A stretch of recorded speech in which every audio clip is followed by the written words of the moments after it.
আছেন? আমি ভালো আছি। তুমি অবশ্যই। ভালো আছো? ইউটিউবের ভিডিও ভাইরাল করতে কিছু আমি ভালো আছি, ধন্যবাদ। আপনারা কি জানেন, যদি আপনারা আমি এই এখন ভিডিওটি একটি পছন্দ করেন ভিডিও তাহলে লাইভ আমাদের করছি। চ্যানেলটি সাবস্ক্রাইব করতে ভুলবেন না। বাহ, নতুন নতুন ভিডিওর আপডেট পেতে বেল আইকনে ক্লিক করতে ভুলবেন না। আমি ধন্যবাদ। লাইভে কি নিয়ে কথা বলবো, আমি তোমার বিষয়ে কিছু তথ্য ইউটিউবে দেব। ও, তাহলে খুব মজার হবে। আমি সাহায্য করতে পারলে খুব খুশি হব। লাইভে কোনো প্রশ্ন থাকলে বলতে পারেন। আহ, তোমার কাছে প্রশ্ন হচ্ছে যে তোমাকে আসলে কে তৈরি করেছে? আমাকে তৈরি করেছে ওপেন এআই, একটি গবেষণা সংস্থা। ওপেন এআই বিভিন্ন প্রযুক্তি ও এআই মডেল নিয়ে কাজ করে, যাতে মানুষ ও কম্পিউটার একসঙ্গে কাজ করতে পারে। ও আচ্ছা আচ্ছা। তো, তুমি হচ্ছে যে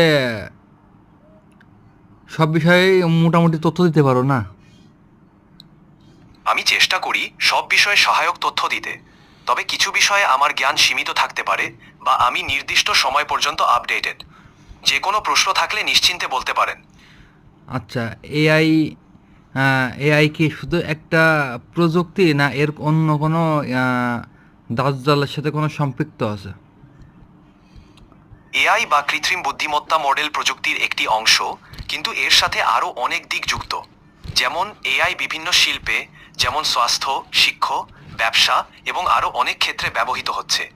এছাড়াও এআই সমাজ, নীতি এবং নৈতিকতা সম্পর্কিত প্রশ্ন উত্থাপন করে। তাই এআই শুধু একটি প্রযুক্তি নয়, বরং এটি আমাদের জীবনের বিভিন্ন দিকের সাথে সম্পর্কিত। আচ্ছা, তুমি আমাদের বাংলাদেশের খেলোয়াড় মুস্তাফিজুর সম্পর্কে কিছু জানো? ক্রিকেট খেলোয়াড়।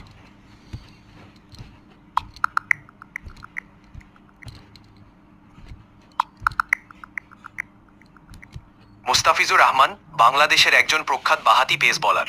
তিনি 6 সেপ্টেম্বর 1995 সালে সাতক্ষীরার কালীগঞ্জ উপজেলার তেতুলিয়া গ্রামে জন্মগ্রহণ করেন। মুস্তাফিজুর তার কাটার বোলিংয়ের জন্য বিশেষভাবে পরিচিত। 2015 সালে ভারতের বিপক্ষে ওয়ানডে সিরিজে অভিষেকেই তিনি 5 উইকেট নিয়েছিলেন। পরের ম্যাচে 6 উইকেট নিয়ে সবাইকে মুগ্ধ করেন। 2016 সালে আইপিএলে সানরাইজার্স হায়দ্রাবাদের হয়ে খেলেন এবং দলের শিরোপা জয়ে গুরুত্বপূর্ণ ভূমিকা পালন করেন। এছাড়া তিনি সাসেক্স, পিএসএল এবং অন্যান্য ফ্র্যাঞ্চাইজি লিগেও খেলেছেন।